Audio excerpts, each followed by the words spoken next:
Real people, real radio. Wherever you are, make it TFR. Truth Frequency Radio. What I am about to tell you sounds crazy. But you have to listen to me. Your very lives depend on it. This is not the end.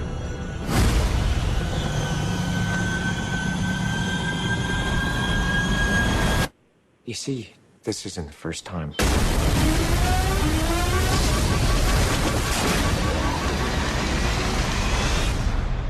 Now, we've had this conversation. What day is it? Judgment Day. You just came in with the fresh recruits. What is reality? What is reality? What is reality? What is truth? What is illusion? What are lies? We all perceive reality a little bit different from one another, but there are commonalities which we agree to call the truth. I claim to know nothing, but this is what they told me.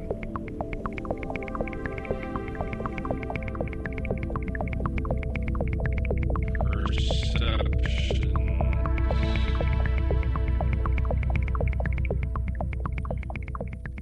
And welcome everybody to episode 6, 7, 8. I don't know. We're here at Perceptions Radio. 5. It's number 5. Oh, it's number 5. Episode 5. We're going to have another fun night tonight. I got my good buddy, where is he? Captain Sargent?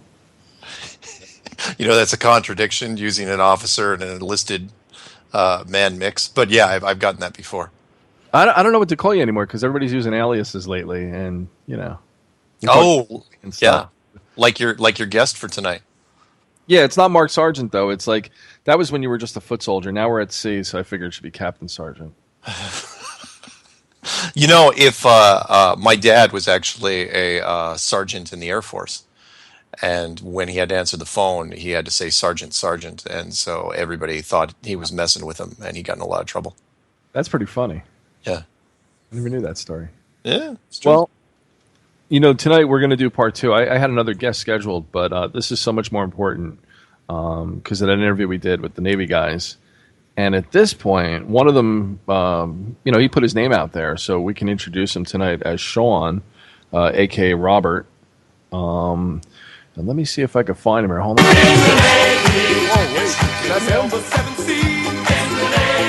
Shawn, is that you? Hey, how's it going, guys? Does that song does it just come blaring on when you open the door? How does that work? It happens like that, you know? It just does. For those who don't know what that track was, that was In the Navy by Village People. I didn't know it was going to be that loud. It sounded like It was really loud. Your drums are bleeding. Sorry about that. Actually, enough of that. We ran the first part of the conversation that you had with Mark and I the other day, and it got a really good welcome from the internet and a lot of questions. So I called you earlier today, and I was like, listen, why don't you come on? Why don't we field some calls? Because we don't have enough of that interview to cover like a full show. So what do you think? Like, are you open to that? Yeah, I'm fine with that. Okay. What about you, Mark? Should be pretty interesting. Oh, yeah, no worries. If anybody comes on that's rude, we'll just burn them down. So that's fine. All right. Let's give out the number because I always forget to do that. It's 866-37-TRUTH or 866-378-7884. And we'll see what happens tonight. But I wanted to ask Shawn, like, what kind of response or feedback did you get? If not from emails, like, what about, you know, guys that you work with, and are more people catching on now that you're talking about this? Yeah, actually, it's been kind of surprising. I've been talking to a few people at my job at work, and some of them watched the interviews with mine and that chief submariner, and they're really starting to catch on to some of the points that we're bringing up. And I'm just thankful enough that I have a few people in my life that have an open mind and are actually able to, you know, put aside preconceived notions. It's kind of great. Right on. I know that every time we talk, and I'm looking at it right now, our good friends at the DOD are listening in. So I don't know if it's just because you're talking about this topic or what. Yeah, you never know. I'm pretty sure once I kind of came on the out with all this stuff, and probably a lot of it has to do with how the show is titled, and I'm sure they have a bunch of buzzwords that they look for, and I'm sure I'm on their watch list now. It's all right. Hey, John, you should bring up real quick what exactly you're talking about when you say you're seeing the DoD on your screen. Oh, yeah. Just one of the various programs I use to look at certain ports, and it seems that every time we connect in Skype, my one protocol in the UDP keeps coming up blocked, and it says DoD Network Information Center. So, and this only happens when I speak to Shawn. Yeah, that sounds about right. And again, you and I talked about this. It's absolutely protocol on their part, because even though he did not say anything about the Sparrow system specifically, limitations, payloads, ranges, and anything like that, they have to follow up on everything, regardless of how. I'm sure there's guys, whoever's tracking this one, whoever's in charge of this one, he's probably just rolling his eyes, going, "Oh, do I really have to do this?" Because in his mind, it's probably sounds like it does to everybody, which is ridiculous. But yeah, so you're the lucky guy that gets to get pinged. And you're right. It could be innocuous. It could be nothing. But the fact that we're just mentioning military systems and maybe a certain country or whatever. Oh yeah, those keywords together just set something off. Well, yeah, that and you don't know. It's like no offense to you, Shawn, but because you and I we talked about this a little bit before the show, which is look, they don't know if tomorrow morning you're going to say, look, if you use a chewing gum wrapper, some household bleach, and a toothpick, you can disable the Sparrow system by doing this. They don't know that, so they're not going to take any chances. So they're just going to. I know I could, and I know Matt. What's his name? MacGyver could, and probably James. Part of that. Oh. Yeah. Yeah. Yeah, like I said, we could get into it, but I think we only have about an hour left of the recording. So I really wanted to use this first segment to maybe go over details, things that we didn't discuss. So, maybe after the show, you always say, "Oh, I should have said this. I should have said that." Is there anything you want to add to the conversation that maybe we didn't cover? That maybe the submarine guy interrupted you on. Yeah. The only thing I've really been thinking about is there's a lot of different topics that people in this community have brought up that have really led to anyone with an open mind. It's kind of, you can't have any deniability with it anymore that the globe model doesn't add up when you look at what we can actually see as empirical evidence.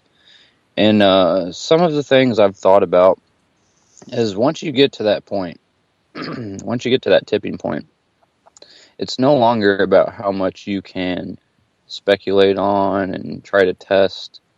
It's, to me now, and I was talking about this earlier with John, to me now it's about trying to find something completely 100% solid. And I've been doing a lot of searching right now, and I know a few other people in the community are really searching for that one thing that's really going to put the final nail in the coffin on the globe model. And I've been working really diligently on it. And honestly, one thing that I wanted to cover the other day is anyone listening to this, I charge anyone that has any doubt with the globular model, and if you think anything that we're saying is legitimate, I challenge any of you to go out and try to do your own experiments, do your own tests. Now is the time. We're in the 21st century. We have Skype, we have all this social media. We could collaborate something and work together instead of speculation and convergence all the time. We need to work together and come together and try to figure this thing out instead of just being kind of broken up and letting everyone putting doubt in everyone's mind and casting a shadow of doubt on this whole topic. That's my take on it. Maybe that's a little bit too philosophical. I don't know. No, not at all, man. And you're right. You're absolutely right. The infighting has to stop. you're right. Everybody's got the tools, which is why, I kept beating it into people's heads after every clue. It's like, look, do your own research. I should have just said, don't take my word for it. Go out there and try something for yourself. Prove me wrong, because that's really what it turned into. It's what you're saying. It's like, look, prove it's a globe. Just prove it. And if I ever get on a show where somebody asks me, it's like, well, prove it's flat. I go, no. The burden of proof is on you now. You've had 500 years to work this thing out, and so you should have stacks. You should have a dump truck full of information that you can use against me, and which is why I was so surprised that when I put the first 3 or 4 clues out, that I didn't get somebody calling me or emailing me and saying, here's how it all goes wrong for you. Here's how it, fail, 100% debunked, RAP, case closed, that sort of crap. No. I mean, it's October 1st as of right now, and it hasn't happened. Now, wait. When you say a dump truck full of proof, are you talking about like NASA? Like, these are the same people that lost all the telemetry data, right? From going to Yeah, the dump truck full of telemetry data from the Apollo missions. That's what they dump truck, and then they put it in the landfill. Yeah. By the way, Shawn, when we were talking earlier, you said it was okay that I use your real name, right, tonight? Because obviously the cat's out of the bag. But yeah, pretty much, because I commented on some of the comments on Mark's channel. So, I mean, if anyone put 2 and 2 together, they would have seen my last name. Then they would have matched it up to my name tag on the video. So, yeah. You caught me off guard because I don't remember saying that I was going to use my real name. I always go by Jonathan. I didn't want my real name to get out. No. And we still don't think we've used it. But he also what he was saying, before we did the first interview with him, was that there's only one Sea Sparrow missile training center in the whole country. Sure. So it wouldn't have been too tough to figure out who it was. Yeah. So no worries. If anybody's tuning in right now, let me just give out the number real quick while we're talking. It's 866-37-TRUTH, 866-378-7884. I'm sorry, go ahead. Go ahead. Go ahead. No. You got it, Shawn. All right. Another thing I wanted to say, and I've talked to both of you guys offline a few times about this subject, but like for the people out there, I've noticed a kind of a big common denominator for all videos, about this topic. And there's a lot of people out there that are paid to, come on to channels and just, blindly just spew out rhetoric of math and whatever math can work in this model. Me and John talked about it. It's not the math that's the issue. You can make your math, fit any model you want. You can work out the math all day long. But when the math is proven, math doesn't prove what you can see in reality, though. And I think you guys know what I'm talking about with that, right? Sure. Yeah, definitely. Yeah, and one thing is to address some of the people that I've seen in other videos about this topic. I'm going to call you out, because once I started bringing some stuff to the table, there seems to be less and less shills that have been, coming on channels and trolling, because, I'm not trying to bring any glory to myself. And one thing I wanted to address is some of the people that were talking about me on the channel, as far as the comments go, saying, oh, he's just trying to stroke his own ego, all that stuff. You got it all backwards, man. This is not a topic that is, looked highly upon in the world. Yeah, this is not an ego-boosting topic. I got him right here. There you go. Okay, go ahead. I'm just saying, like, literally, I've heard that. I've seen it mentioned a few times, and I don't understand the line of thinking with that, because this is not something that is popular by the worldview by any means. If anything, it's social suicide to sit here and stand on a podium and say, yeah, I believe the world is flat. I'm going against the grain of every science textbook that's been printed in the past 500 years. Yeah. under the stipulation of I'm using my own brain and my own eyes to be able to tell what's going on around me. Yeah, Absolutely. You know, I've gotten so many emails from people who listen to the show that say, yeah, I believe it, but man, I made a, but they said, man, I made a mistake when I tried to tell my family, my spouse, my significant other, because if they're not ready for it, and most people aren't, they look at you like you're insane. Yeah, they absolutely. look at you like you have two heads. Yeah, Yeah, but you know what, Mark? I don't want to let the cat out of the bag for next week. Mm-hmm. But do you want we to talk? We can talk about it.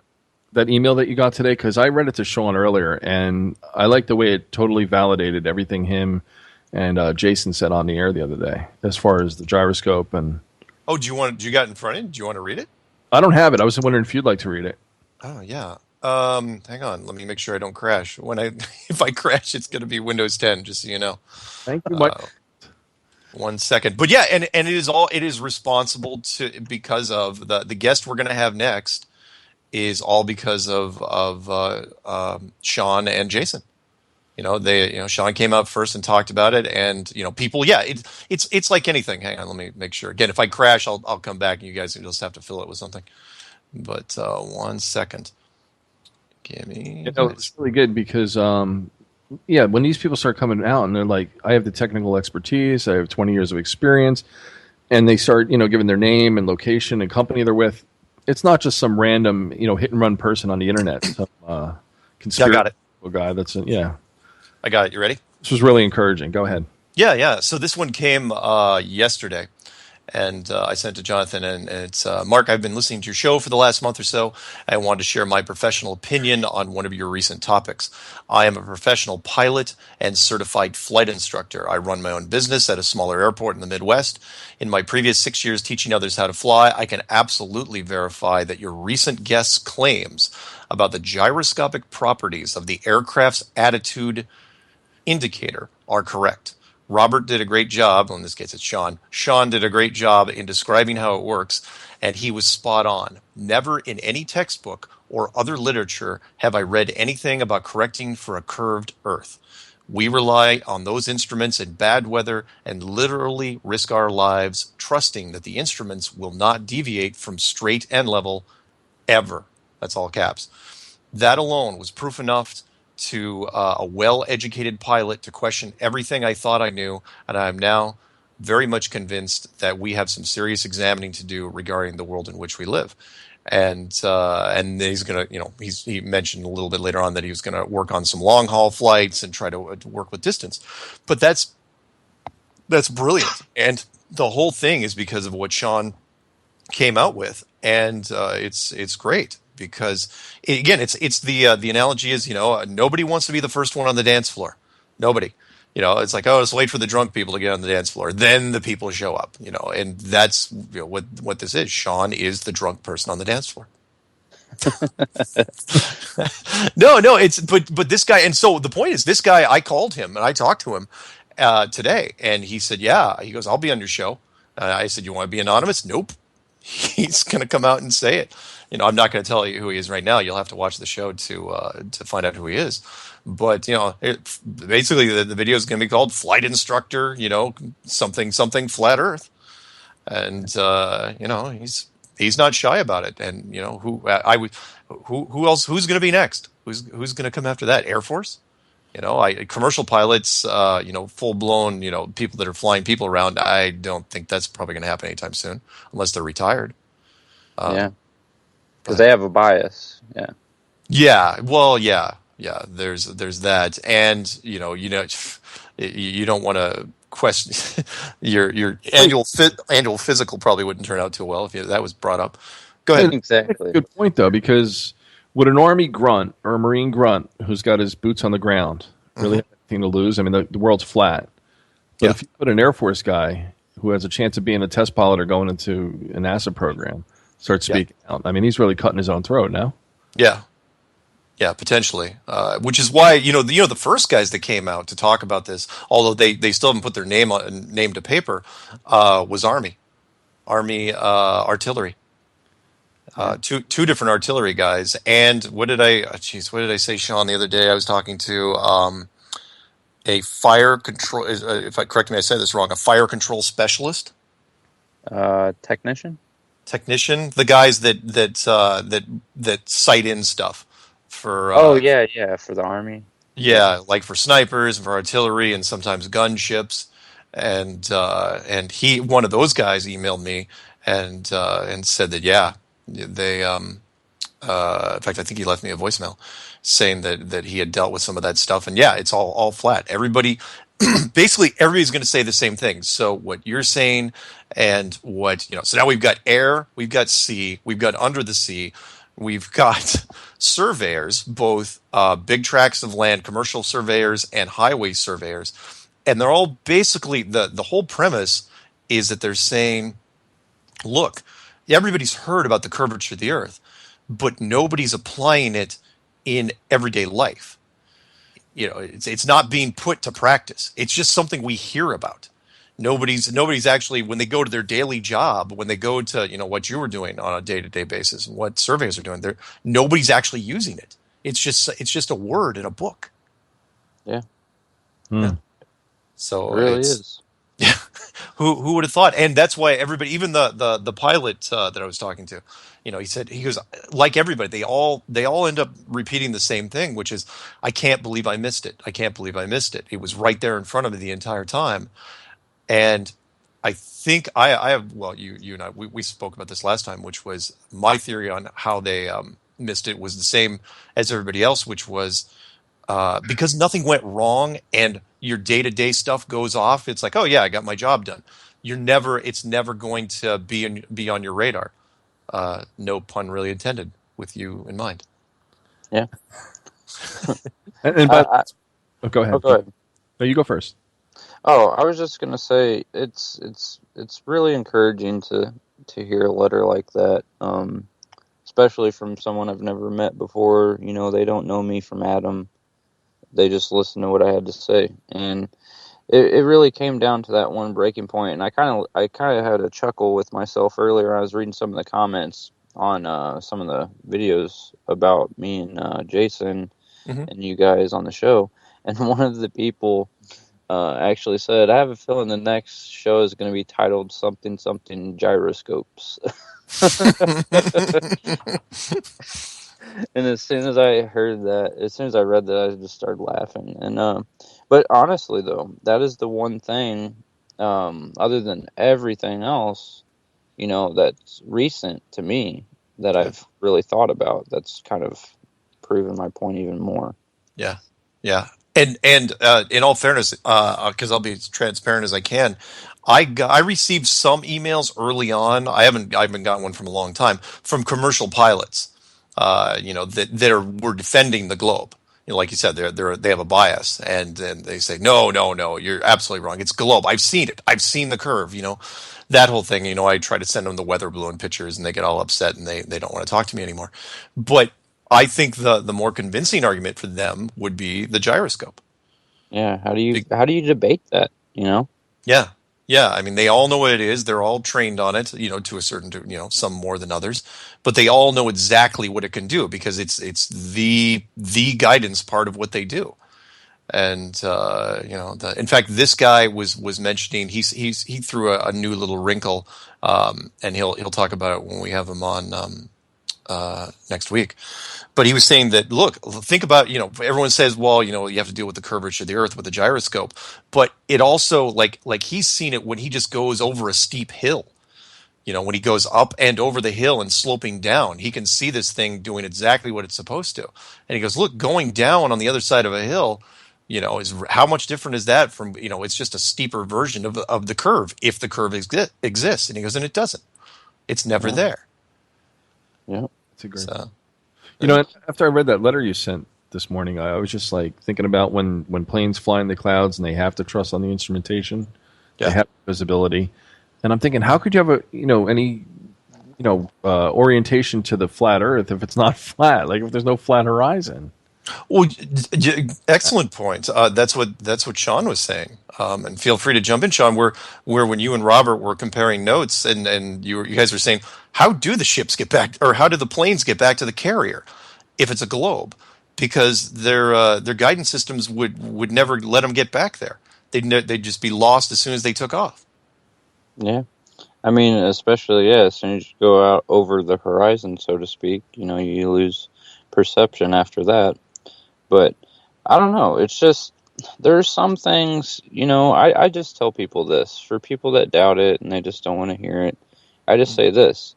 Are you just militantly doubting it because you want to hold on to the illusion for no apparent reason? Or, be honest with yourself. Don't just come on and, like, I'm guilty of this. I did this whenever I first got into this because, like I said before, I used to be a naysayer. It was ludicrous to me. But be open to reason. Be open to logic. Don't just parrot stuff that you hear because it's in a textbook. That doesn't make you smart, Go out and do some work for yourself. We talked about experimentation. But even if you don't have the time to do the experimentation, listen to the reasoning. Listen to the logic. Listen to what people are actually saying and try to conceptualize it. Me and John were talking about this earlier, Jonathan, and the biggest thing when you bring up flat Earth to somebody is the indoctrination, shunning of it, which was you were taught in school. Oh, well, back, a long time ago, 600 years ago, when people thought the Earth was flat. Oh, I'll get back to it. We'll continue that after the break. Everybody hold tight. This is going to be a great night.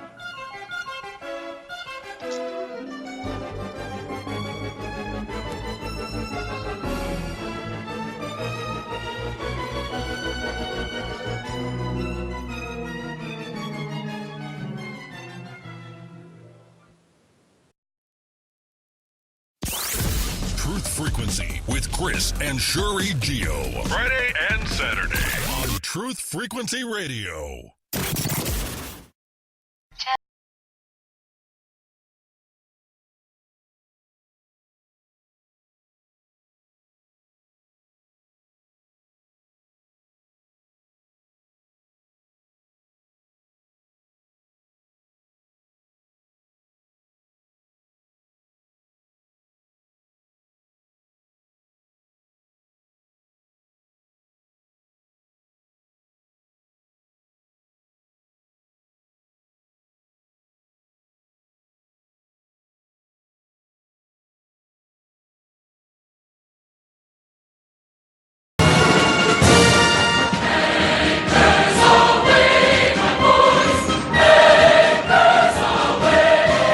We're back here with Shawn from the U.S. Navy.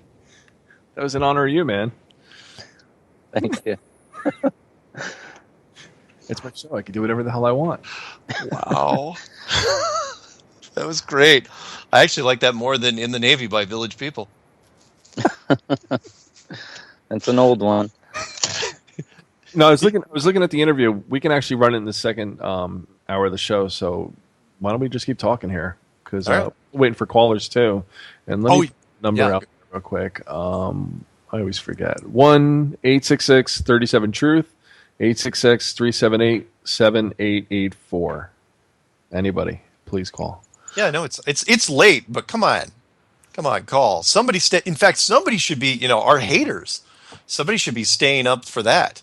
Yeah, one of our two callers should call. One of our two callers. Well, yeah, everybody. It's like everyone's sleeping. It's like, I'll just listen into the morning. I'll listen to the repeat. Nobody listens live. You know what it is? They wait to hear it on YouTube so they could put like all their snarky comments. That's it. Yeah, because they can't comment. Oh, I think you can comment though on the TFR page. Well, the ones that have nasty things to say, they don't even watch the video or listen to it. They just start slamming it.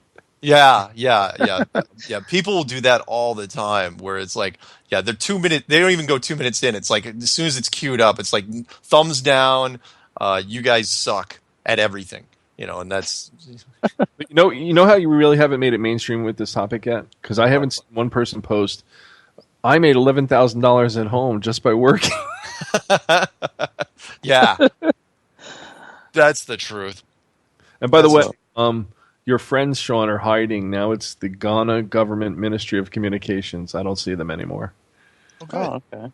Yeah, so. That's good. Well, that may not mean anything, though. We'll see. You'll have to let us know if they come back on, though. Yeah, no, absolutely.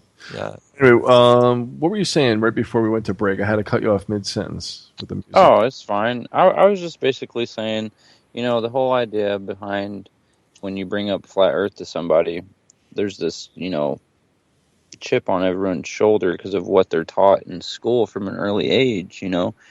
Children are very impressionable.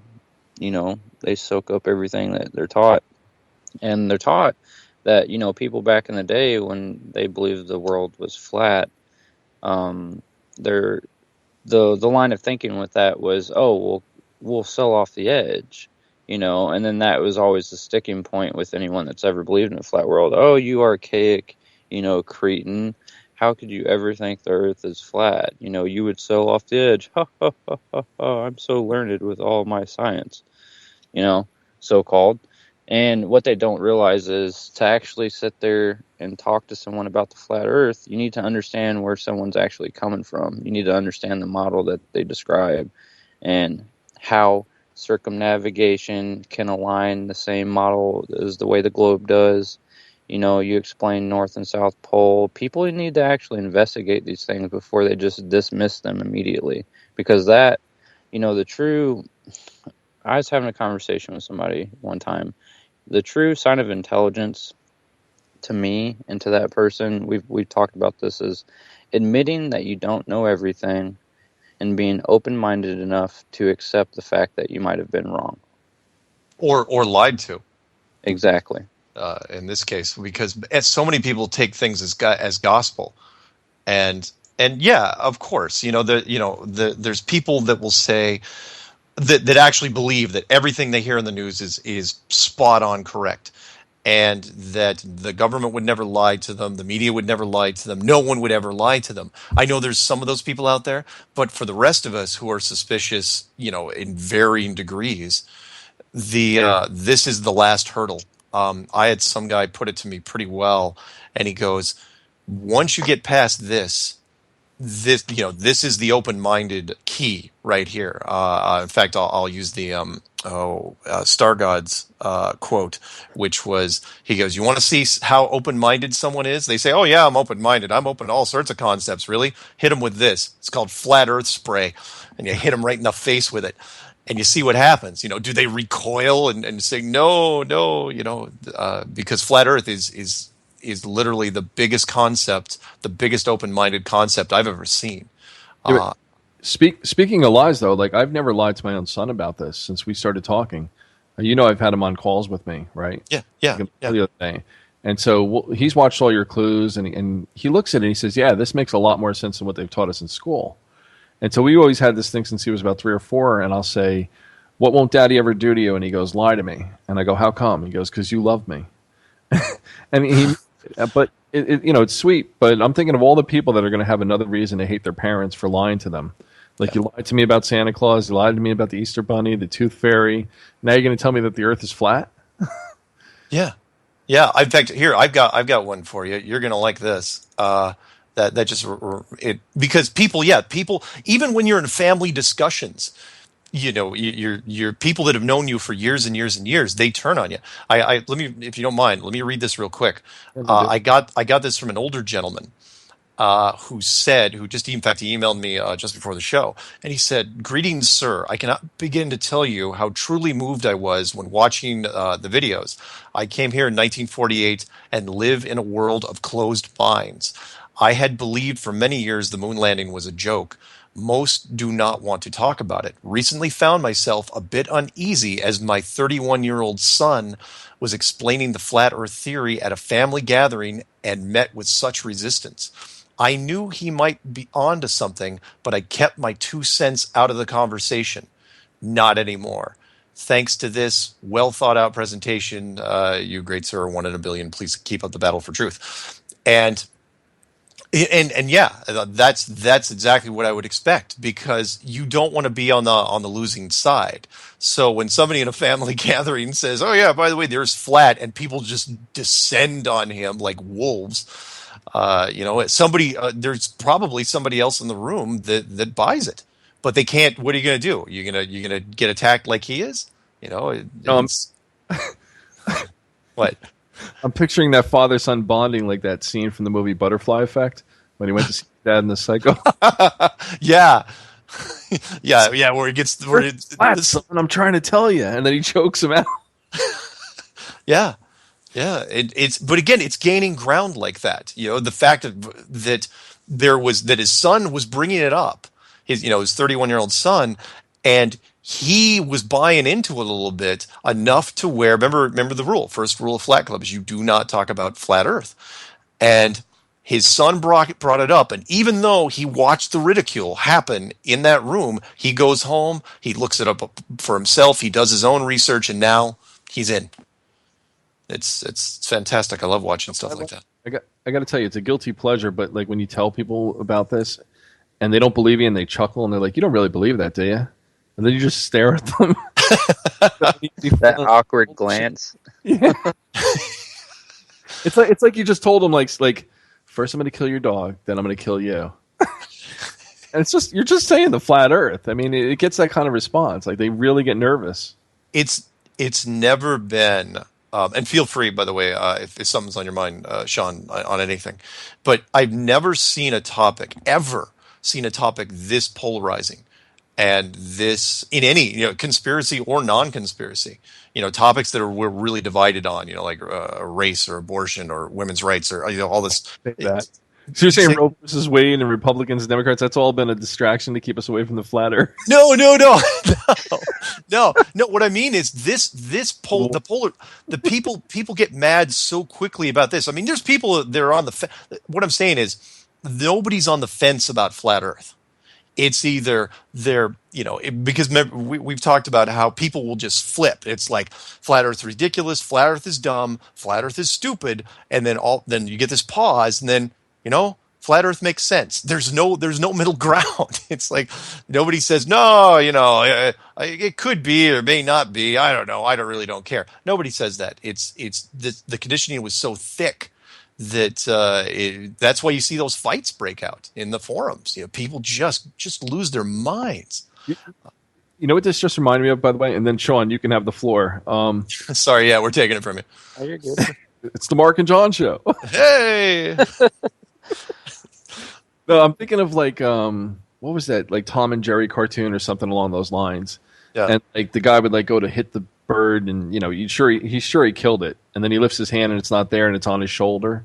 Yeah. So I'm picturing this little character who shows up and he tells the guy like, by the way, the Earth is flat. And then everywhere the guy goes, he goes, "See, still flat." And then the guy's driving down the road. He goes, "Look straight ahead." Yep, flat.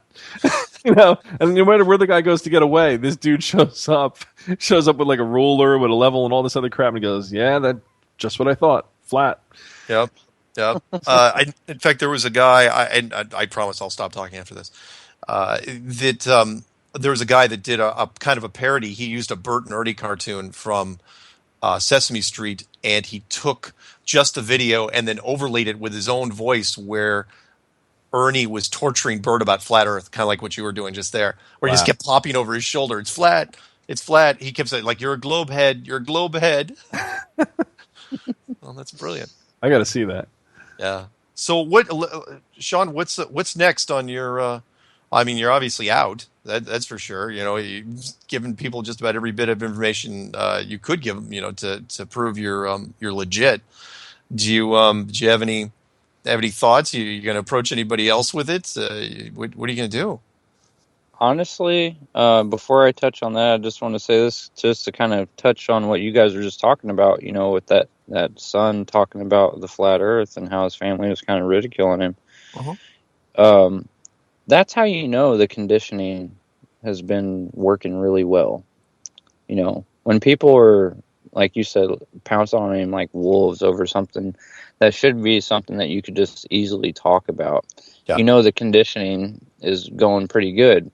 The people up on the higher echelon have done a good job at playing upon people's, needs and wants, as far as, the want of seeming intelligent. If you could sit here and, downplay somebody that brings up the flat earth because you've been taught to, spew out rhetoric out of a textbook to make yourself seem intelligent, you're catering to your own ego at that point. And that's just to touch on one of the comments that was written about me. The real people that are catering and stroking their own ego, in my opinion, are the ones that sit there and put down, someone's asinine notion of the flat earth just because they can read, all these supposed proofs out of a textbook. And then that's my point. I talked to you about this a couple weeks ago. You remember whenever I brought up talking about the flat earth is like having a golden goose egg. Once you realize, that you got a hold of something really valuable, but it's a golden goose egg that's invisible to everybody else. Yeah. Yeah. Excellent point. No one else can see it. And like you said, until you get to that tipping point, there is no in between. Like you said, you either outright just want to deny it, and then eventually, if you're a logical person and listen to reason, you're going to be on board with trying to figure out everything about it. It's not going to be, well, maybe, because like you said, it's a very polarized topic. And that's pretty much all I wanted to recap on with what you guys were saying. As far as what I have plans for, since I'm on the out now, with my name and all that stuff, honestly, for anyone listening and anyone that listens to this after it's posted, I don't really care what happens with me as far as all this stuff coming to, fruition with more people figuring this out. I don't care about if I could, get any monetary or social, status out of this. I just want people to think for themselves. That's the whole reason why I did this, and truly based upon principle for me. I don't care to ever have a following. I just want people to love truth. That's my biggest thing. I want people to really love truth and seek after it, and that's really my take on it. As far as anything else goes, I'll just be happy to be a member of this community and help it in any way I can, and that's the truth for me. Wow. But well said. With you off the air too. I mean, I know you're a man of integrity, and you're also very spiritual. You believe in God. So how do you think this truth is going to serve everybody in the ultimate end? Well, I know in this day and age, the whole debacle with globe earth, flat earth, whatever, a lot of people with spiritual background have implicated that, we're being lied to about what the earth actually is and what it's like, because it would implicate a creator. And I understand if some people listening don't necessarily jive with spirituality. I'm not trying to push my beliefs on anyone. I'm not a militant religious person by any means, but I will say the impact that I think it's going to have is if we're truly being lied to, and it ends up we are able to prove and come together as a community that we have been lied to, I think the biggest impact it's going to have is pointing people towards, well, maybe we are significant. If we're not some globe in the middle of, nowhere, maybe there is a creator. And I honestly think it's going to change and rock people's world at a very spiritual level as far as their reverence towards something greater than themselves, instead of this self-serving, mankind that we have today.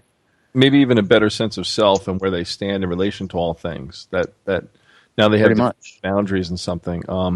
Real quick, there's somebody waiting on the line about 2 minutes now. Let me get them on here and see if they have questions for you. Hold on one second. Yeah, sure. Hello, caller. Are you there?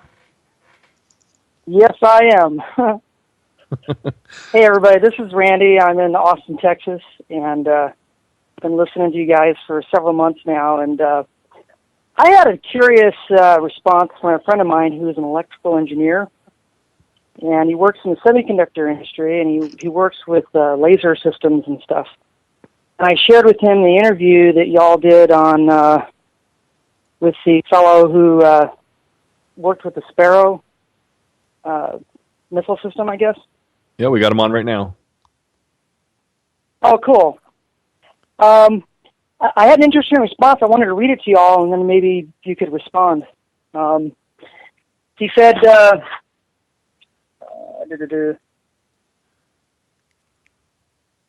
infrared is the same kind of electromagnetic wave as light.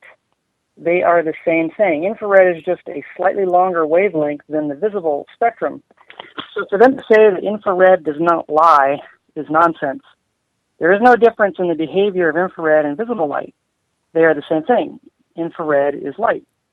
What little I've listened to about this, they never seem very scientific. They try to use jargon to make it sound like they are, but it's always wrong. Listening to nonsense about UFOs is more fun to me than this, even when it's obviously nonsense. So, how do you respond to that? Shawn? He seems to worship. He seems to worship scientism, and he likes to see math and numbers. He also did a quick calculation about buildings leaning, farther away from each other. Because I mentioned, how come you never see the perspective of cities that are miles and miles long? You never see the buildings start leaning away from each other as they supposedly go down the quote curve. I'm sorry. Go ahead. Yeah, they should be skewed. They should be like almost diagonal, leaning back as it goes over the edge of the horizon. Yeah, I have a response to that. Go ahead. Okay. From what he said, he mentioned infrared and regular light. I would say this. I've been in the military for 10 years. I deal with this stuff on an everyday basis. Infrared does not act like normal light. To say that is you want to throw around the word of he's just loosely using scientific jargon to sound smart. Well, honestly, that statement has no basis because infrared does not act like normal light. Infrared allows you to see heat spectrums upon, objects. It doesn't act like light. You can see objects with the absence of light. It does not work the same. The propagation of that light, the principle is there, but it's very, very different. You can go outside in a pitch black, absolutely no light, and see images perfectly with infrared.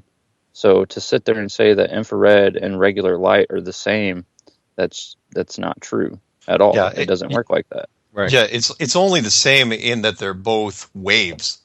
It's part of the same spectrum, but yeah, that's all the only similarities between the two. Yep. Gotcha. Yep. It's a little frustrating talking to him because he just, in my opinion, he seems to, like I said earlier, worship scientism kind of. He wants. That's usually the case. Yeah. I mean, go ahead. Well, there was another interesting response he had. I mentioned about you never see buildings curving away from each other, and what's that skyline? What's the city with that that's supposedly several miles out from Chicago skyline? Was it Chicago or New York or? Yeah, you always Chicago. Talk about Chicago. Chicago, yeah. I mentioned that. I said, how come you never see the tops of those buildings start leaning away from each other the farther you look down that city skyline? And said to me, I did a quick calculation, 2 tall buildings, 1,000 feet tall, 2 miles apart. If the Earth is a ball with the claimed radius, the tops of those buildings will be about 6.1 inches farther apart than the bases of the buildings. Probably pretty hard to see. Yeah. So, well, he can claim that if he wants. And just to kind of wrap that up, I say this. They had a guy on here not that long ago. He was a surveyor. Whenever they build all these buildings and projects and all this stuff, 1 mile away from each other, they do plenty of projects that are surveyed out longer than a mile, where they're constructing buildings, and every single time this is coming from these professionals saying that they always build flat. So I'm going to take the guy that's done it for 30 some odd years word on it over some math equation. Yeah, again, anyone that's heavy into science background, they're going to resist harder than anyone, because it's not just the normal conditioning they've had. They've had additional, especially if you've gotten your master's or your PhD, they're going to be the last ones to be convinced, because this whole theory basically negates a huge amount of their education, and they don't want to face it. Yeah. And it's and not that they're doing like a deliberate reaction. It's a knee-jerk response. They're only parroting back what's in the textbooks. So don't feel bad. And what I try to tell people is, like, everyone's got their own absorption period. Some people can do it in a couple days. Some people do it in a couple weeks. And if you're an astronomer or an astrophysicist, you might as well just start drinking now, because you're not coming out of this. So don't worry. All right. Yeah, it was just, I found myself getting kind of frustrated. I'm like, hey, just realize where this guy's coming from. It's not worth, destroying a friendship over, certainly. Then I changed the topic and we talk about other things, But I tried to put a few hooks in there, and he's just, like I said, I think he's stuck on the scientism. Yeah, and sometimes that's all we can do is just plant the seeds, and then in time, it's going to gnaw at them. They're going to look at it and think about it, and then they're going to hear something, whether it's on YouTube, like Mark's video or something, and be like, "Oh my God, where did I hear this before? Oh wow, I can't." Then they'll come around. So yeah, don't ruin the friendship over. Absolutely not. Yeah. Also, another thing was kind of curious is, how do you explain one part of the Earth being dark and the other part having full daylight with the flat Earth model? I'll explain it like this really quick before it breaks. If you think about it, the flat map, right? It's circular, it's a disk. You look at the sunlight and the moonlight as being orbital bodies above that flat world and acting kind of as a spotlight down, right? And you can see that angular light through cloud cover and stuff like that, and it's shining downwards. I believe it's based upon they're 180 degrees out from each other, and they just kind of circle overhead. And that's how you can explain the day-night cycle as far, just making it really simple, trying to be quick about it. But yeah, think about them as two things rotating above us, shining on different parts of the world at different times of the day, of that day.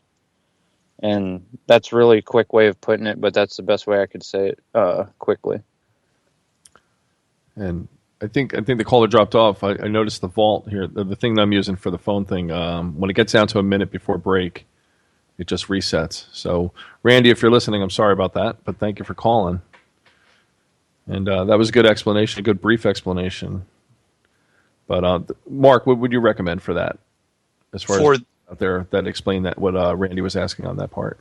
Crap! I'm sorry. I was chatting with somebody else. I wasn't paying attention. Get with the program. Sorry. Hey, you should probably. Is Shawn staying with us, or is he out now? I'm with us for a few minutes. Next hour. For after the break, I'm probably going to hop off. So I know it's coming up soon. All right. Unless you guys are, if you guys are going to wait a minute before playing the pre-record. Yeah, just a few minutes, and then we're going to start the pre-record. But yeah, hang tight, just for a few minutes. All right, cool.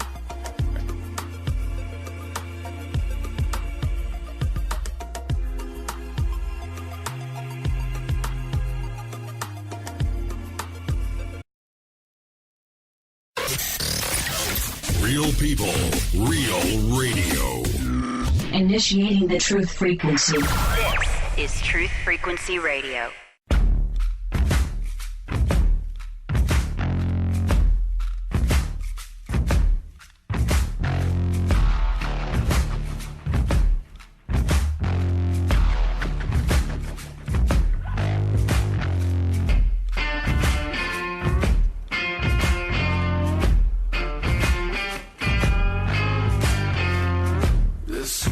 Doesn't need no opera. here for the operation. We don't need bigger knife. Yeah. 'Cause we got guns, we got guns, we got guns. We got guns, you better run.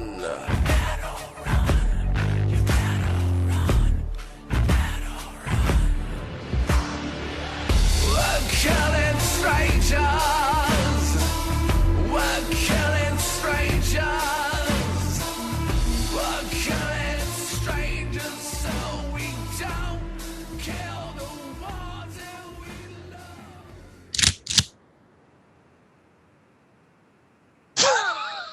Boom. Brap. Pow pow. Jonathan, turn your mic. Everybody knows where they're tuned into, right? I mean, it's not like it's AM or FM. It's Truth Frequency Radio. I don't know, well, welcome back to Perceptions Talk Radio. Real people, real radio. The Illuminati. The Illuminati.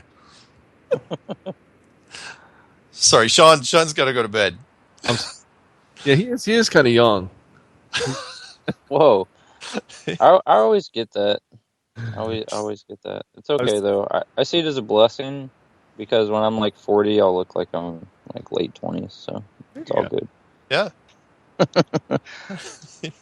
We're gonna run the rest of the interview, but let me just check before you disappear if anybody else is calling. 1 second. A million screens up. Oh, I don't see it anymore. Oh, there was somebody there? Oh, wait. No, nobody else. Okay. All right. Okay. Do you have any last words before you disappear for the night?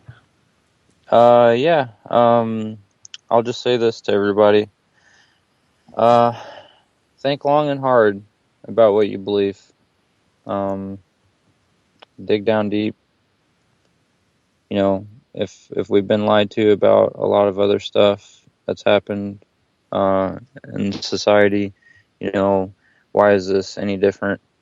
So investigate everything. Don't see people that talk about this stuff as just crackpots. Know how to identify someone that's trying to actually talk about this and intellectually, and like every one of us keeps saying, do your own work, do your own experiments. That's all I got. Right on. Right on. And I want to say too, you're fast becoming a friend. That's a word I don't use loosely, but I'm enjoying the talks we're having off air. So yeah, I'm looking forward to a few more. It's good, man. I'm glad. Yeah, he's an interesting guy. It's more than just flat Earth and missiles with him. Yeah. So stay safe, man. Yeah, I appreciate it, guys. Y'all have a good night, all right? And you know, be honest to each other. Be honest with yourself, and yeah, have a good time. Cool. Talk to you in a few. All right, later, guys. I'm saluting right now. He can't see it, but I'm saluting him. Did he give his rank? Did we ever talk about that? No, he didn't. Huh? No, he didn't.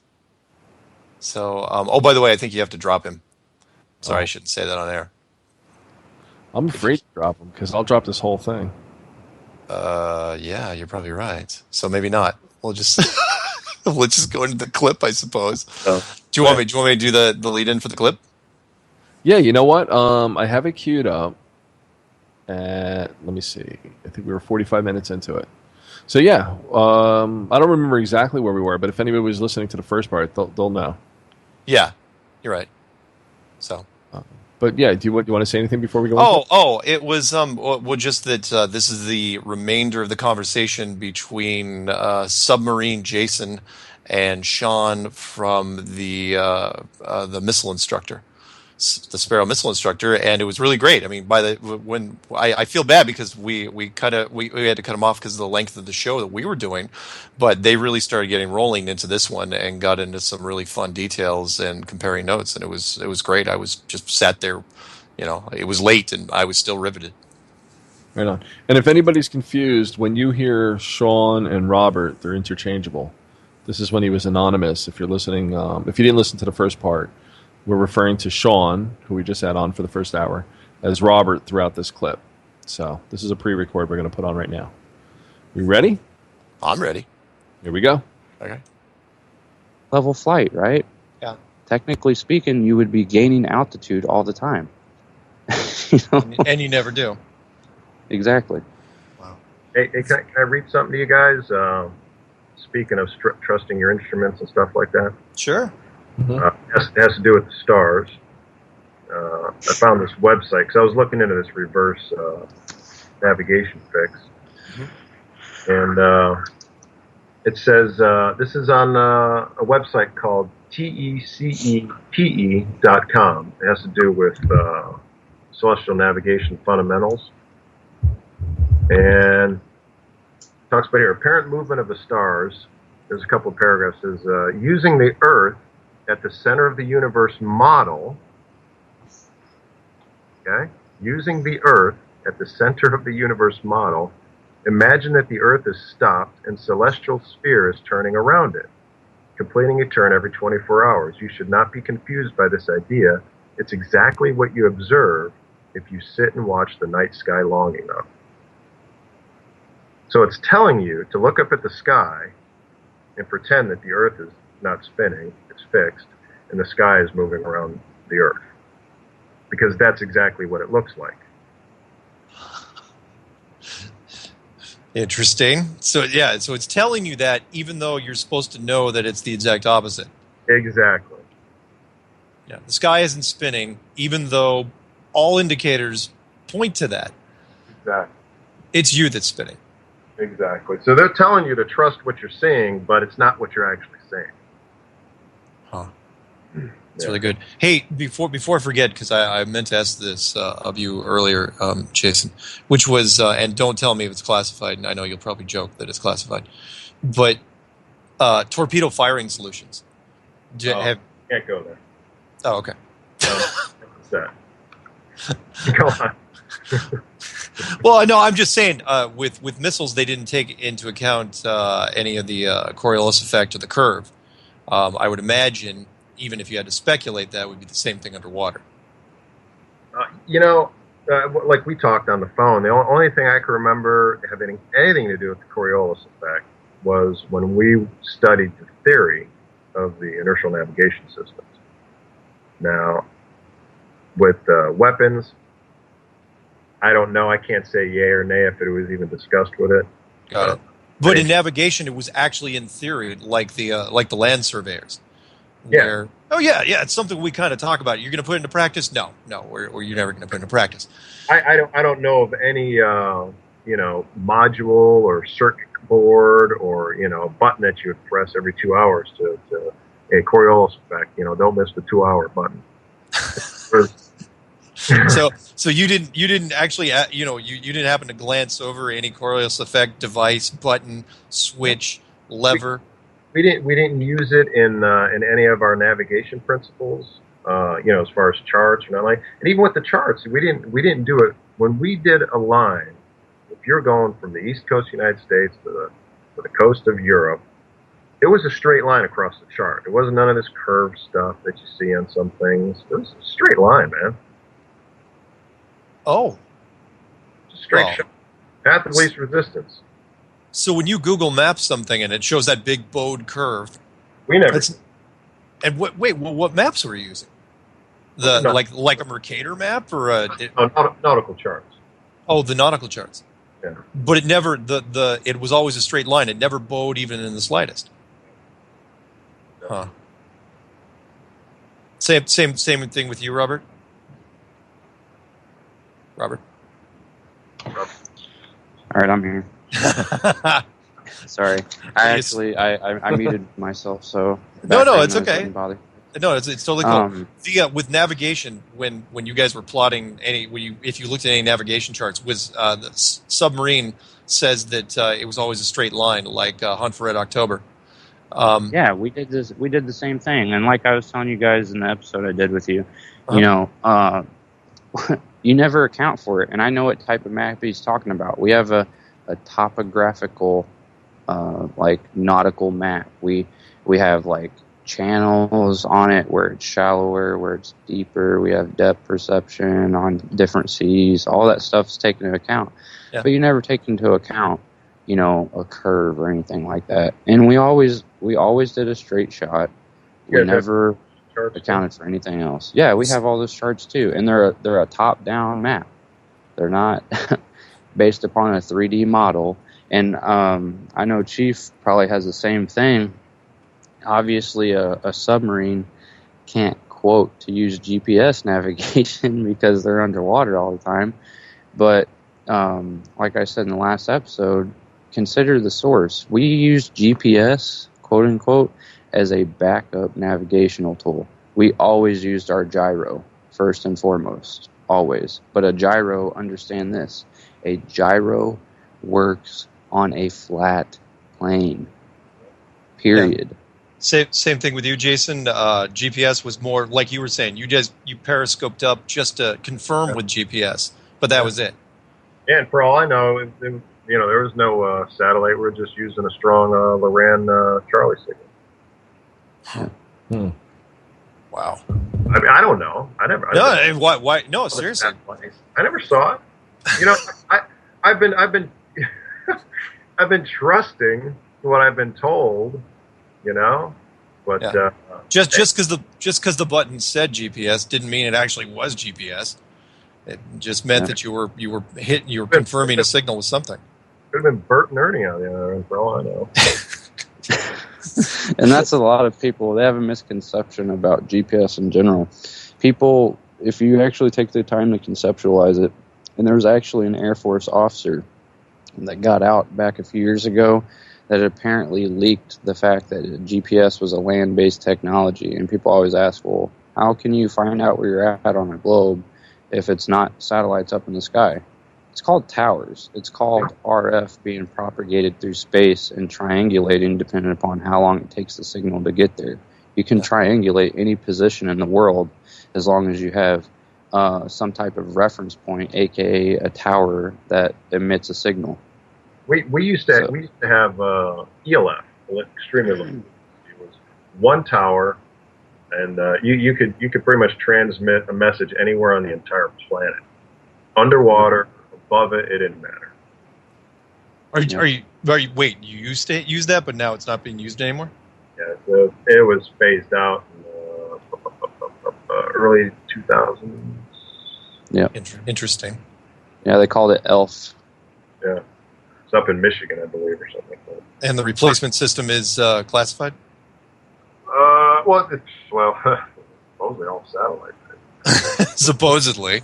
But everything is, the way we communicate these days is a lot differently. Everything is,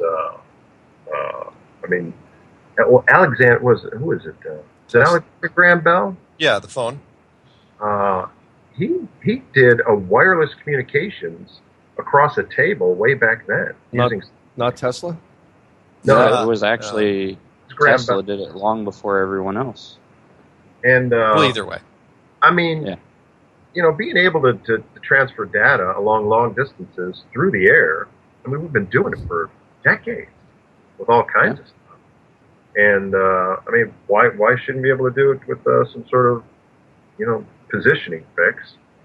Like I said earlier, the Loran had capability of 1,500 nautical miles. That was an old system, for the military. Because actually the military uses a different GPS signal than everybody else does. So maybe there's a totally different signal and different towers that they use for the system. They just call it global positioning. Because wasn't that in what's his name's book? All the satellites. Book? Wait, I'm sorry, which book? What was the guy's name? He wrote a book, and that's the first book that had satellites in it. And then here a few years later, we start seeing satellites up in the sky. Yeah. Oh. We never see a real picture of one in the sky, though, up in space. No. No.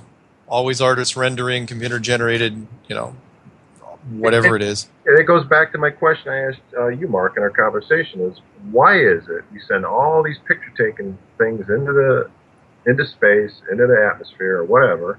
Yeah. And not one of them we spin around on a 180 and take the biggest selfie in history. Yeah. Yeah.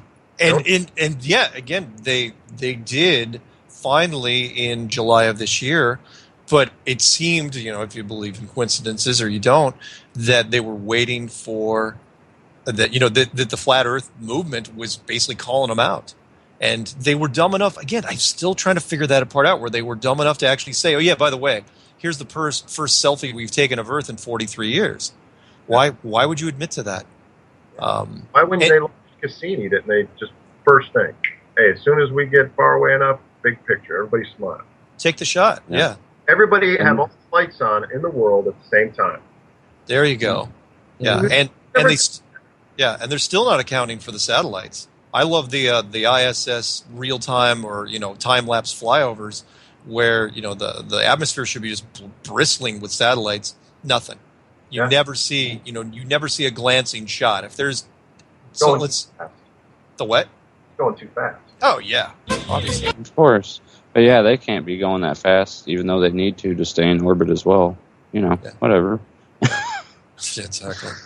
So, okay, let me ask you this. Then, moving forward, with who else in the? Let me ask you this, because we've got a missile guy, a submarine electronics guy. I'm sorry, you call them what? ETs? Yeah. Well, it doesn't matter. I wore so many hats when I was in the Navy. Oh, okay. All right. What if I had to make a call out to anybody else coming forward, because we get more military people than you might think listening to stuff like this. Who else would be out there that we could ask? It's like, okay, what other fun toys can confirm or deny this? Anybody that comes to mind? Pilots, Air Force? Pilots. I think you'd be trying to bark up the wrong tree if you ever tried to talk to an Air Force guy that supposedly worked with satellites, because they never get. Well, not even necessarily satellites. Well, yeah, there's that. No, I'm not gonna hope for hope's sake on that one. But as far as just retired Air Force guys that are working, we're looking for more high altitude stuff, or people that are involved in long haul.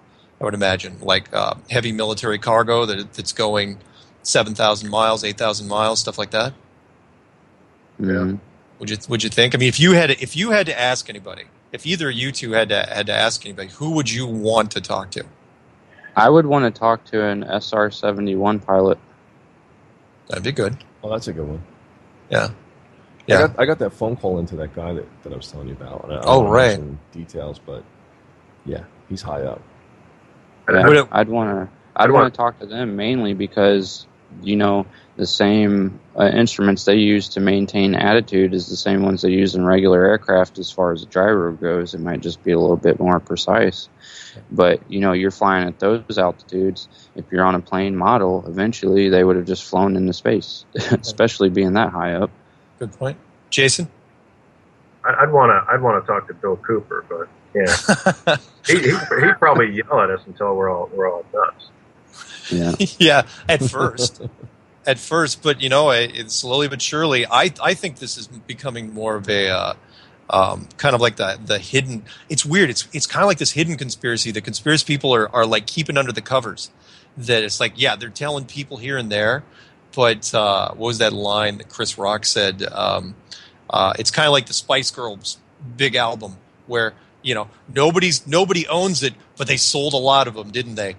And that's what this is really becoming like, because people, I think it's being talked about. I think that even radio show hosts and other people in the media, I think this is kind of like, really? Is this something real? No, like they're looking into it, but they can't really talk about it with their friends or not anything publicly. And if they do come out in public, it's like, no, it's ridiculous, it's dumb. It's like, where can I get more of these flat Earth videos? Maybe it's maybe like a secret temptation. I'm sorry, what, Jason? When I saw it, I thought it was completely nuts. But then when you like I say before, is when you finally figure out a lot of the lies you've been told your whole life, Yeah. You're a little more open-minded to even crazy stuff like this. Yeah. And that is the only reason I even consider even looking at it. Okay. Was because you were open-minded enough to say, you know what, I'll give this. Yeah, everything else has been a lie. Why not this? Yeah, and Jonathan and I have kind of talked about that, where there's been enough conspiracy things floating around for the last 10 years, well, really since 9/11, that people have kind of been looking for the next big one, the next big, fine, Sandy Hook, Boston bombing. I gotta say something though. Hearing these guys talk, and they're so sincere and everything, they're really, like, again, I want to thank them, but yeah. I only did this because I'm a ball buster. I just wanted to bust people's chops. Like, now it's gone too far.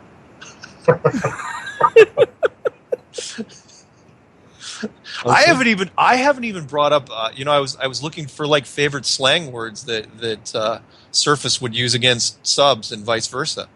Do you guys got any nicknames for each other? Just Target, man. That's it. Target. What? I just call everyone a squid. Oh, really? Usually people refer to us as bubbleheads. So. Well, yeah, we like to call them bubbleheads, but we're all squids. Robert, when the day's over. You didn't hear what I said when you were off air. I said, no offense, but I said, submarine guys have to be smarter. They're in the equivalent of a foxhole out in the ocean. You're just sticking your head out all the time. Mm-hmm. Okay, never mind. All right. I don't take offense. The submariner's life is hard, when you can't see sunlight for days, it starts having its toll on you. I would get claustrophobic. I couldn't do it. No, we've had a couple of guys go nuts. Really? Oh yeah, we've two guys tried to take everybody down with them. Whoa! Nice. Yes. Abyss style, where they just start freaking losing it. Well, don't you guys? Yeah, with subs, it's a little bit different. Don't you have to psychologically screen? Yeah. For just various little things. Yeah, if you're certifiably crazy, they give you a shot. Wow. A shot. Nice. Well, is there anything? I can't thank you guys enough for coming on. Is there? I do have another question. Yeah. Please throw it at me. Covered it a little bit, and Robert seems to have a pretty good angle on these accelerometers and things like that. Mm-hmm. We should be able to sense our elliptical orbit going around the sun because we're not on consistently the same angle, all right, going in this elliptical orbit. So every time there's a slight change, that should be able to be sensed with accelerometers here on Earth. Yep. Okay. And I tried looking for information on this, and I couldn't find anything. I looked for 3 hours, just plugging in stuff, Earth accelerometers, elliptical orbit, just whatever any kind of jumbled words I could put together to try to figure out something. I couldn't find anything on it. Because every time we're going around the sun, like I was telling you, Mark, the other day, turn 1 at the Daytona Speedway, and once you start to change that angle of attack, you're going to feel that on an accelerometer. But I can't find anybody who does that. So if somebody's out there with accelerometers, I don't know. Yeah, and what he's basically talking about is if we take an elliptical pattern around the sun, at that turn, we should feel an increase in inertia pulling against us because we're apparently being pulled back by the sun. But no one feels heavier. No one, nothing's shifted. There's no gravity change in any direction. Mm-hmm. Right. Nothing changes, and you're right. If that was the case, we would feel something, anything. Especially at 66,000 miles an hour. Yeah. Oh, and that's another thing. Going to the moon. This couldn't have gone to the moon. All right? Okay. Imagine you're on a carousel. Okay. And it's spinning, I don't know, just say 10 miles per hour. Yeah. You've got a target that's 100 feet out from you that's spinning in sequence with you. Okay? But it's 100 feet away. Okay.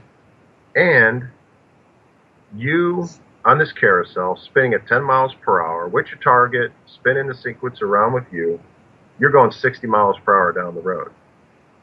All right? Yeah. And now you try to shoot at that target.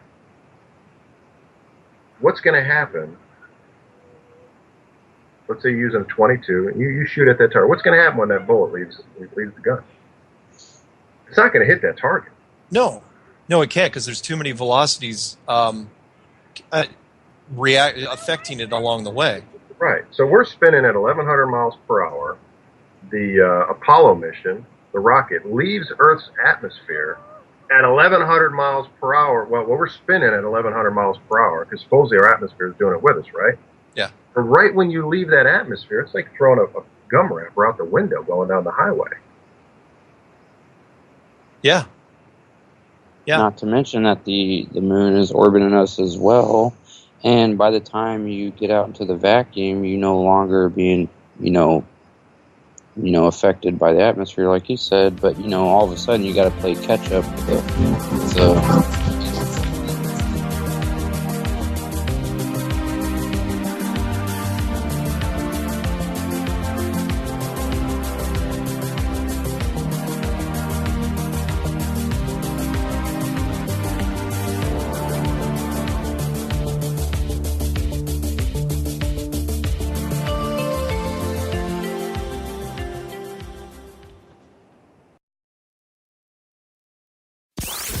The Kev Baker Show with Kev and the crew, Monday through Thursday on Truth Frequency Radio.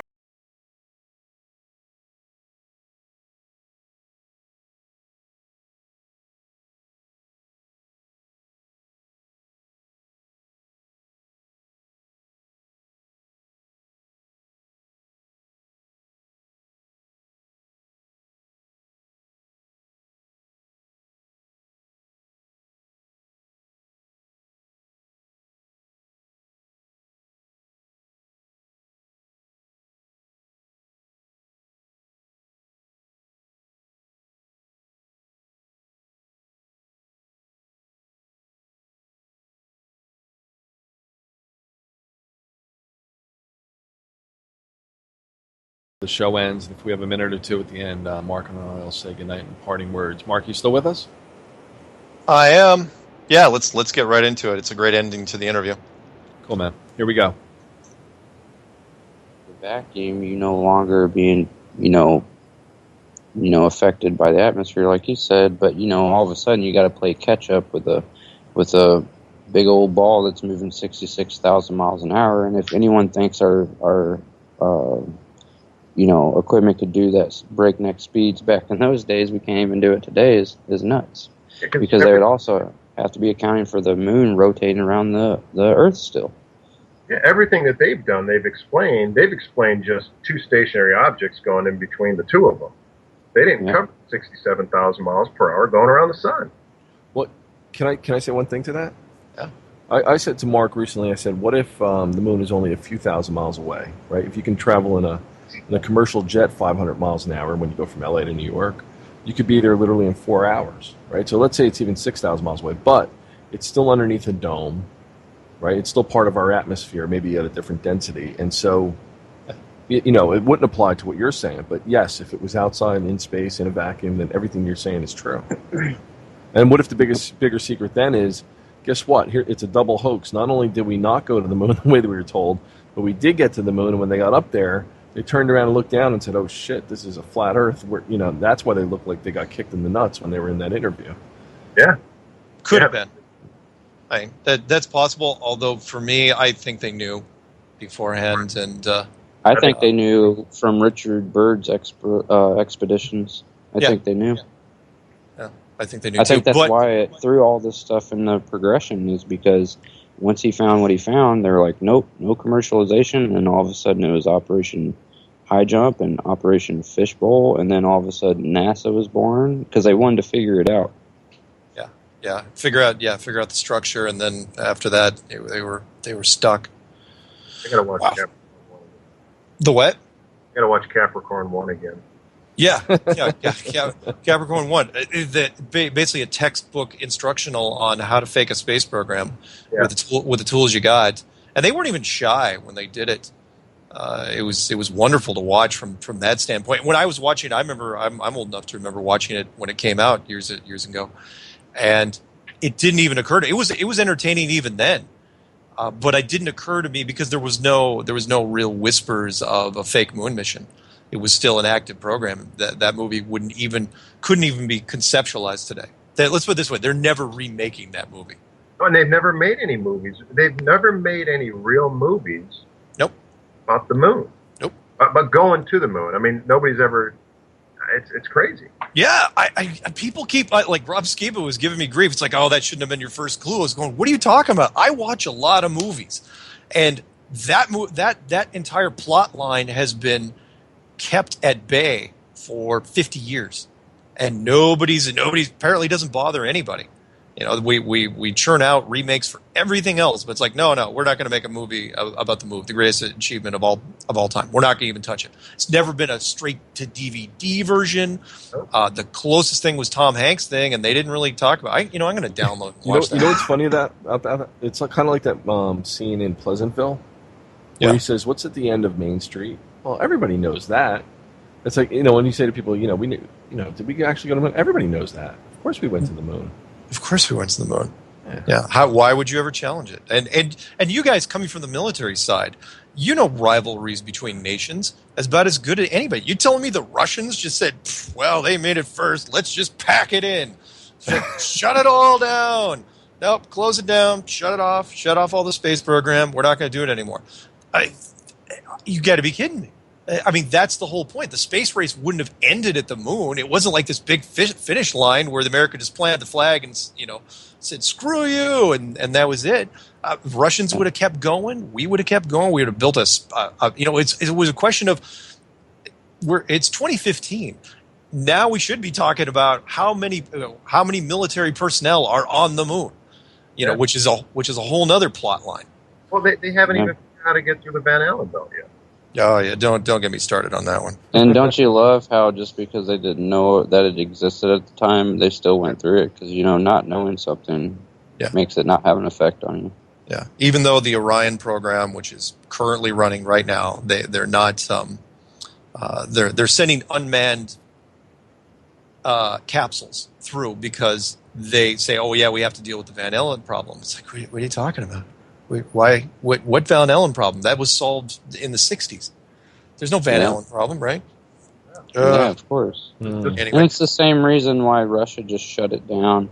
Like you said, it makes no sense. If U.S. made it to the moon first, the next big ticket item would have immediately been Mars. It would have immediately been going out somewhere else and all the other countries. You would think if we found something so profound and the powers that be weren't feeding info like, hey guys, it really didn't happen. There's nothing up there. We need backpedal, but let's just end this Cold War. Yeah. All you got to look at is, okay, we went to the moon in 1969, what they said. Okay, compare that to all other technologies during that time. What the computer was, what the television was, how you would talk to people with what we called the telephone back then. All these, what the automobile was, all these different things, and even things that didn't even exist back then, and what we have today compared to what we're doing with the space program. The space program went into severe regression. Yeah. Compared to what everything else in the world did as far as technology. Right. That's a good point. I mean, your cell phone's more powerful than all the computers in NASA and on the rockets they supposedly went there with. Yeah. Yeah, excellent point. Yeah, I mean, the space shuttle people, if you're not old enough to remember, I mean, the space shuttle program is officially dead. Yeah. There's apparently nobody running space shuttles anymore, which should be ludicrous. I mean, if we're all high and mighty when it comes to technology and space, we should be doing stuff. It's like, and they talk about Mars. Like, really, why aren't you going back to the moon? Why are there no condos on the moon right now? Why don't we have a Cassini-type satellite just circling the moon, getting pictures of the dark side, for Christ's sake? Put a big floodlights on it and take pictures of the dark side. Yeah. So one day somebody's going to go up about 200-300 miles and they're going to take off their mask, kind of like was it John Lithgow? Was it in that movie, Close Encounters of the Third Kind, Remember when they take off the gas mask and they're saying, the atmosphere is perfectly fine, you can breathe. Oh, no, that was Richard Dreyfuss. Richard Dreyfuss? Yeah. Yeah. There was somebody with, yeah. Anyway, okay, you guys, I don't want to keep you too late because, I know you guys are out on the East Coast. Parting shots. What would you like to see if you had any advice for new flat earthers out there, or what the flat Earth community can do? I'll start with you, Robert. What you got any parting shots for flat Earth right now? Anything you want to pass on? I would tell anyone that's taking this seriously, I would tell them this, and I've said this before. It's okay to speculate about certain things, but I've said it time and time again, you got to rein it in, because we live in a society today that if there's a whole lot of conjecture and speculation, they'll try to toss it out the window. And I understand that that's what the globe side has to do to maintain their model, but I tell everyone, let's be above that and not play into that. If you want to take this seriously and you want the truth to come out, you need to talk about stuff that we know we can talk about, we can observe and see in natural space.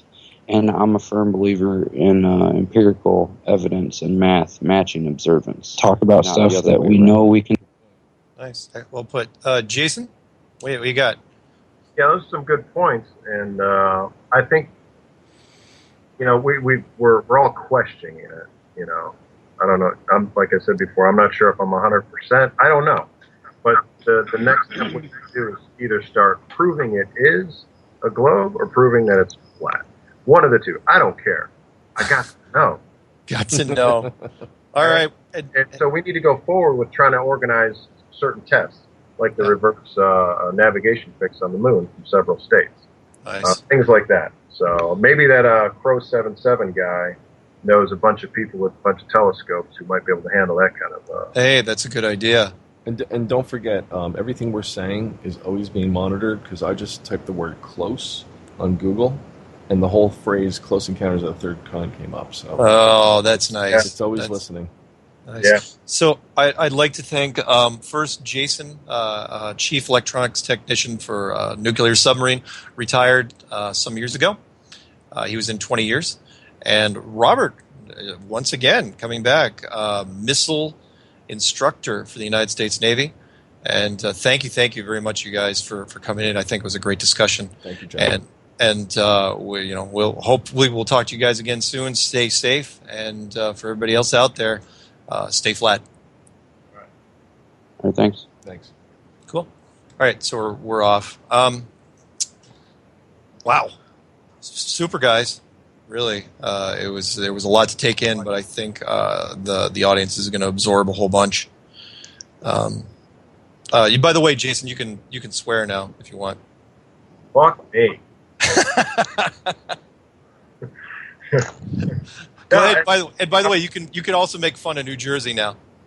Oh, that's last time I made fun of a Jersey girl, I got slapped. Really? No, I'm just kidding. Hey! While I got him on here, I don't have this chief's number or his email or anything. Chief, I think you understand what I'm talking about with the gyro thing, don't you? Oh yeah. It's XYZ access, depending on it's a fixed gimbal. Yep. And after I thought about that, truly after I thought about that, think of how many aircraft we have, Chief, that fly around off of these aircraft carriers, and they do sorties over thousands of miles, and they never have a change ever. You think that'd be a big ticket item, like, oh yeah, this aircraft crashed today because his compensation for his gyro, didn't account for the curvature of the world. You've seen never hear that. Fighter pilots going, I don't know how fast they're going, 50 feet, 100 feet above the water. You've seen those videos? Yeah. Couldn't be going that fast, that close to the water. And maintain level flight and not crash into the water if we're a sphere. Yeah, or fly away from it. Exactly. It's ridiculous. It doesn't work. And that's what really did it for me. After I thought about that, And I actually thought about, okay, well, this aircraft rotates around the gyro, but it never messes up the instruments. I was like, yep, I'm done.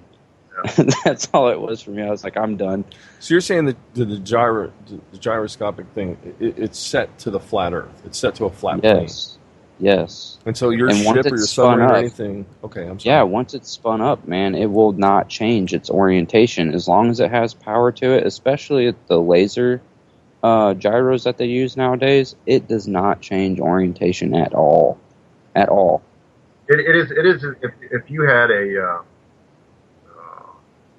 let's say you have a plate sitting in front of you, okay, and on that plate you have the 360 degrees, all right, and when the only way that plate's going to register anything on those degrees is if anything moves around it. It cannot move, and that's what that little gyro is. It's this little thing. It's impossible to move it. You can't, because it's spinning so fast that it just holds its position in space completely. So you'll have a whole ship the size of an aircraft carrier. When it turns to the left, guess what? That little ball spinning is still pointing straight. Yeah. And the gimbals move around it, which the gimbals are physically attached to the ship. That little gyro is the zero reference point. How many of those do you guys carry? Like, just in, I mean, if one breaks, you have a replacement. We have two. We have one primary on our forward side, and then an aft one that is always running as well, just in case it needs to be immediately accessed if the forward one goes down. Gotcha.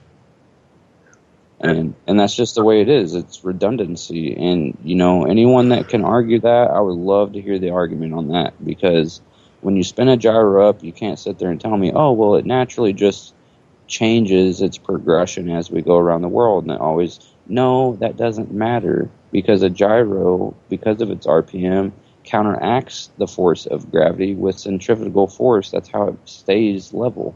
That's how we use it as a reliable instrument. If it was always changing, you would constantly have pilots going off course. They would never be able to maintain a navigational point. We would never be able to plot properly around the world. It would not work if it was always doing that. But you actually did it. It would be like always trying to balance on a medicine ball. Yeah. Pretty much. And that's pretty much what the surveyors were saying too. They were saying, look, everything we do is on a flat, every piece of work that we do is on a flat plane model.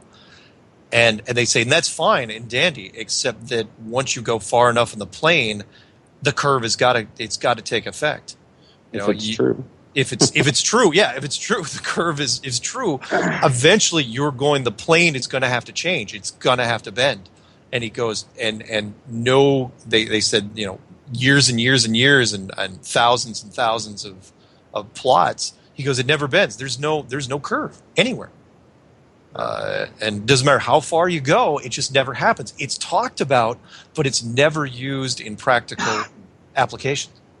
Yeah, it's never practiced in actual natural observance ever. Yeah. It's just something. Again, it's assumed. We talk about it. It's like, oh yeah, the Earth is curved. Oh, you're going to use it today? No. You use it tomorrow? No. Yeah. You ever used it in your life? I like his explanation too, with the bunch of wheat thins on top of a basketball. That's how it would be like. Yeah. That was the best. I was hungry when I thought of that. That's the best thing I could come up with. But it's true. Eventually, the only way you can cover a curved surface is with curved pieces. And he goes, none of the pieces we deal with are curved ever. So, and they always meet each other. Yeah, and that they always meet each other. They meet each other perfectly. And he says there's never a conflict, and that's the part that was bugging him. That's the part that got him hooked. He's going, look, he goes, just on accident, we should have some of these square pieces, and they're not even square. Squares being kind, because a lot of the pieces are all sorts of weird shaped. Exactly. But if they're just pure square pieces, some of these things should not match up, and somebody should make notice of it. He goes, I went 32 years and I never ever saw it. He goes, never saw it, never heard of it. Nobody ever mentioned it, over beers. And these guys drink a lot, and it's amazing. Yeah. And imagine this real quick, Mark. The gimbal gyro thing we were talking about. Yeah. Imagine a fighter plane whenever it does a high angle of attack climb, and it does a loop-de-loop basically. inversion. Yeah. When it does that, guess what? When it maintains level flight again, that gyroscope is staying level the entire time. That's why when it levels out itself, its instruments are still working fine. The whole aircraft rotates around that thing. Huh. Wow. That's fantastic. That's fantastic. All right. Hey, you guys. We will be in touch. As far as anything in the future, I'd love to have you both, around again if we run into any more people. Are you guys up for it? Yeah, Yeah, you know I am. I'd like to pitch that idea to Crow, or if you wanted to, 'cause I think you talked to him, right? Yeah, I have talked to him. If you get a hold of him and just say, hey, there's this idea we want to try. You're the telescope expert in this group. Yeah. Yeah. Well, I'll mention him. I'll point to the interview to him. I'll say, listen to this part, because I think you might be onto something. Because he's got all the tools, and I know he's got people all over the place that have the equipment. And if it's that simple, just to try and that's what we have to point our efforts at, is solutions. Yeah. Yes. Experimentation. But we got to figure out how to get the answers to questions without relying on a bunch of goofballs from MIT or NASA. Well, yeah. Yep. Yeah. Yeah. We're going to have to bypass that. And one thing, man, just to answer what you were talking about earlier, Mark, with, what's it going to take? Honestly, I think this thing is ramping up so fast. Just from the episode that me and you did a few days ago, oh, yeah. I can't tell you how many websites I found on a Google search. I went through like 20 pages of different, like, well-known websites that were, like, referencing our video. It is going like wildfire, dude. Cool. And it's not just us talking about it. It's other, like Jeranism, Eric DeBay, Rob Skippa, all those guys. And it's going to come to a point, in my opinion, where it's going to be like, okay, guys, it's been a fun ride, NASA. We can't lie about this shit anymore. What do we do? Or this could be the linchpin that breaks, that can bring about World War III. Thank you, Jason. He's absolutely true. I mean, it is. I know. We've discussed this. Yes, we have discussed this. Let's just say let's say that the world is flat. Yeah. If it is, it's been a secret for 500 years or however how long it's been. Yeah. They're not going to want to let it go that easy. Right. And if you want to get people's attention thrown off of this, you need to put them in a rebuilding sequence for about 3 or 4 decades. Okay, let me say this, because we're probably all on the same page about a lot of things. What is war, basically? What is war even about? Bottom line. Profiteering. Money. Right. What General Smedley Butler said, right? War is a racket. Yeah. Yep. So you're right. If we can let the cat out of the bag on this, and it's basically going to fuck up their financial position of control. So why wouldn't they light the nukes and go into their deep underground military bases, wait for the rats in the cage to basically be annihilated, and then come out in 3 years and, oh, look, we got the world back. Got our flat world. I am hoping their plan isn't that simple. Yeah, I think it just boils down to the battle between good and evil. And that's where it is. Well, let me ask you this, for being, in as long as you have been, and you're still in, Robert, like, how many people are on the inside that would stage an insurrection or just fucking flat out say, fuck you, no? I mean, knowing that Obama or any other president is just a puppet. I've asked that question. I honestly think that our servicemen and women, for the majority, would follow orders up until a certain point to where it became a real gut check for everybody. Because I can tell you right now, if they ever ordered us to do some bullshit like that, they'd be counting me UA immediately. I'd be out. Yep. They'd have to come find my ass. I live right near a Marine Corps base, and every once in a while, if I know somebody's a murderer or something like that, I'll just go up to them. Because I don't know any strangers. I talk to anybody. Yeah, me neither. Like I was talking to those 8 Italian pilots who were at the subway the other day. And hey, it's not real Italian bread, I was telling the guy. But if I think they're Marine, I'll just go up to them and say, hey, man, let me ask you a question. You're a Marine, right? Yeah, I'm a Marine. If you were ordered to go out into this city and go door to door and confiscate weapons, would you do it? And every single time. It's either a fuck no or hell no or something like that. So Yeah. I'd like to think the good old boy club would do the right thing if it came down to the wire. I still believe that. Yeah. I guess we'll find out. Which is why they probably want to bring in more illegals and conscripts and everybody else who doesn't have loyalties to the American people. That's what the FEMA camps are for. Hey. My theory is FEMA camps are for all the immigrants are going to bring it in after the folks leave. And Luis is going into the... You and I could talk about a lot of things, man. Hey, I'm sorry, Robert and Jason, did you guys want to exchange info? Do you guys... Yeah, wait, are you going to drop the charade? They're going to exchange info, and then what? That's like fucking Batman and Clark Kent. Like, what the fuck, Mark? What? No. No, they were going to... You keep calling them by their phony names like they're strippers in Vegas. Is that your stage name? Well, no. Well, I know his real... His name's Shawn. Right. Well, yeah, because it's on screen. I know that.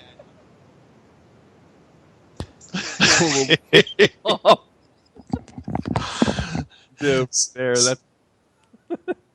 Yeah. Not for broadcast. Yeah. The rest of that, there was only a couple minutes left in the extended version, and we probably shouldn't have gone on with anything else after that. All right, there. But that's what it reminded me of. I was saying, like, when you go to L.A., I'm a photographer and stuff, and, a girl give you her name, and it's like, is that your real name? Because they usually have stage names. Yeah, exactly. And we don't want to rattle off too many of them because we don't want to offend too many people. I think the movie Ted covered all those. Well, yeah, there you go. So, but I thought that last part was very important because they laid it on the line. They said it exactly how they feel, and they're the real deal. They're here for the country. They're not here for bullshit. They're not here for politics. They don't give a damn what other people think. They know what they know, and that's what they're reporting on. Yeah, and the show ended. You heard us cut out, and then it's like, you know what? They just kept talking, and some of the most meaningful stuff of the whole night was right there. So it was great. So that was fun, man. I'm really enjoying this now. Now it's like beyond the flat Earth societies and all that. Like we're really having fun with this now. Yeah, it's good. It's only going to get better from this. I mean, it feels like it's accelerating because now that these people have come out. I mean, quick recap: Army, Navy, flight instructors, surveyors, industrial valve guy, which I'm still going to get to. Yeah, some great stuff. So can't wait to see what's next. Yeah, and I have one or two aces up my sleeve, but we'll wait before I pull those out. Yeah, I can't wait to see what you've got as well. So. Yeah, really cool. Thank you for having me on again. Yeah, no, always, man. We got a lot of fun ahead of us. Yeah. So, cool. But thank you, everybody. Thank you for our caller, Randy, and for Shawn for coming back on. I think he's going to be a regular because he has a lot to add. And let's see what happens next week. Yeah. See ya. Good night.